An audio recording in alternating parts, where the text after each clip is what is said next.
우리의 소원은 통일. 아마 이 우리의 소원은 통일이란 노래를 과거에는 참으로 많이 불렀고, 우리 민족들이 한 마음으로 원했던 소원이 바로 통일이었기 때문에 이 노래를 많이 불렀습니다. 그러나 요새 주변을 보니까 우리의 소원은 통일한 노래를 듣기가 참으로 어렵습니다. 그러다 보니 젊은 세대에서는 이 노래가 있는지 없는지도 모르는 분들이 많이 있지 않을까 생각합니다. 우리의 소원은 통일. 남과 북이 갈라져서 반쪽이 되어서 이제는 그 남과 북이 하나가 되기 원하는, 물리적으로 하나가 되기 원하는 우리의 소원은 통일. 이것이 과연 나라에만 국한되는 것일까요? 남이라는 땅과 북이라는 땅이 하나로 휴전선이 터져서 하나로 결합되는 것만을 의미할까요? 우리의 신앙 가운데서도 우리의 소원은 통일, 무언가 갈라졌던 것들이 통일되기 원하는 알지 못하는 우리 마음의 무의식의 소원이 있지 않을까? 제가 아는 한 젊은 목사님께서 1년 전에 교회를 원주에서 개척하셨는데 참으로 이름을 특이하게 지어서 참 기억에 남습니다. 헤이스 교회. 어느 교단에도 소속되지 않고 초교파로 참으로 한국교회에서 교단을 초래해서 개척을 한다는 것은 참으로 어려운데도 오직 주님만을 사모하는 마음으로 헤이스 교회, 헤이스라고 하는 것은 하나됨, 이런 말 아닙니까? 진정으로 그 헤이스라는 단어를 사용하는 그 목회관을 들여다볼 때, 이 젊은 목사님은 참으로 하나님을 사랑하는 목사님이구나, 하나님을 아는 분이구나 라는 생각을 이 말씀을 전하는 서두에 기억이 납니다. 그 목사님의 이름은 바로 최민수 목사님이라고 합니다. 한번 여러분이 기억이 날 때마다 기도를 해주시면 고맙겠습니다. 우리가 세상을 살다 보면 남자는 여자를 보면 끌리고, 자석의 북극과 남극이 서로 만나면 서로를 끌어당기죠. 또한 태극의 음과 양, 이 두 기운은 상호 보완해가며 일원을 이룹니다. 일원이 뭡니까? 우리나라 태극기를 보게 되면 위에는 빨간색, 아래는 파란색을 해서 빨간색은 양이요, 파란색은 음이 되어서 이 음과 양이 서로를 보완해서 둥그런 원을 만들어내죠. 우리나라 태극기의 모습이기도 합니다. 방금 말씀드린 이런 것들은 만물이 생성, 존재하는 원리이며 동시에 성경이 말씀하고자 하는 요지라고 생각합니다. 그래서 언젠가 한번 말씀을 드리겠지만 우리나라 태극기 사상 안에는, 태극기의 모습 속에서는 성경이 말씀하고자 하는 아주 중요한 요지가 엑기스로 표현되었다 저는 생각합니다. 온 우주도 이러한 두 기운의 꿀림, 물리학에서는 인력이라 하겠죠. 온 우주도 이러한 두 기운의 끌림으로 창조, 생성되어 그 생명을 유지하고 있다고 봅니다.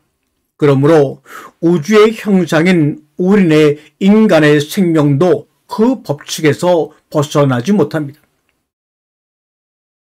성과 악, 내 안과 밖 모두에서 둘로 나뉜 모든 것을 하나로 만들어가는 장엄한 우주적 역사, 모든 것을 하나로 만들어가는 것이 뭡니까? 바로 생명의 현상입니다. 안과 밖으로 갈라져 있고 선과 악으로 갈라져 있는 이 둘로 나뉘어진 우주의 모든 것들을 하나로 만들어가는 과정, 생명의 현상입니다. 그것이 바로 우리 예수님의 가르침이기도 합니다. 그래서 하나됨이란, 통일이란, 방금 말씀드린 헤이스라는 말은 바로 완성을 의미합니다. 동시에 평안을 의미합니다. 그것은 바로 안식이요 거룩입니다. 성과 악이 하나됨으로 생명이 완성되고 육과 영이 하나되며 남과 여가 하나되고 노와 내가 하나되며 형상과 실존이 하나될 때, 이때를 성경은 하나된 상태 혹은 온전한 상태, 즉 하나님이라고 부르는 겁니다. 여러분, 하나님을 우리가 보지 못하고 만질 수 없는 그 하나님을 신의 이름이라고 생각하지만 신의 이름이 아닙니다. 엘로힘이라고 부르는 것이 하나님의 명칭이 아닙니다. 하나님이 말씀하셨잖아요.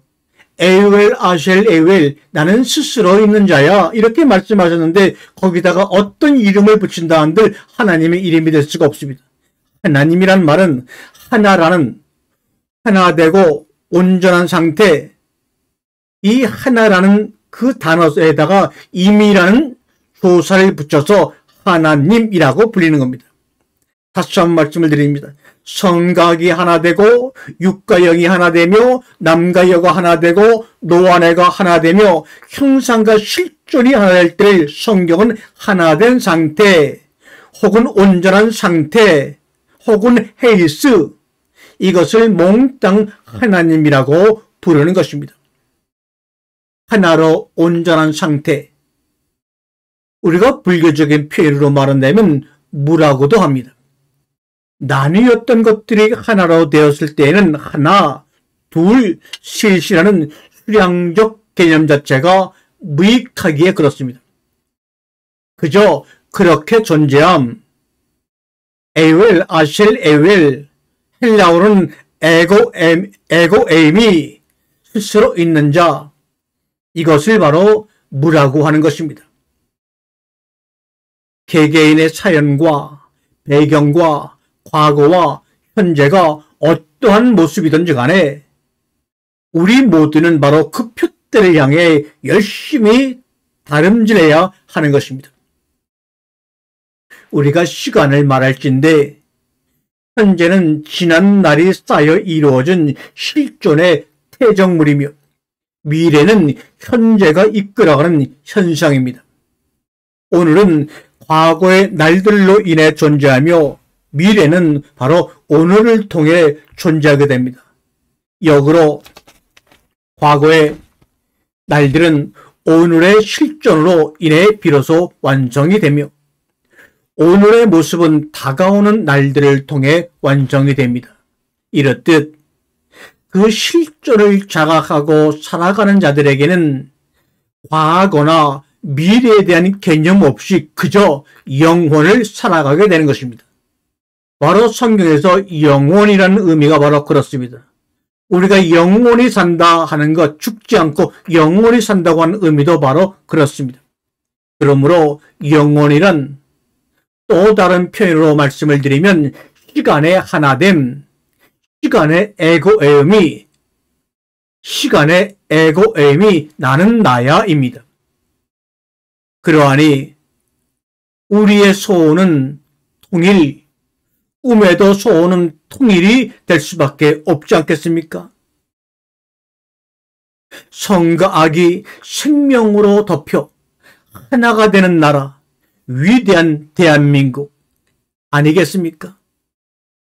우리의 소원은 통일, 꿈에도 소원은 통일, 이 노래를 부를 때마다 참으로 성서적인 말씀적인 노래가 아닐 수 없다는 생각을 금해볼지 않을 수 없습니다. 아멘, 아멘.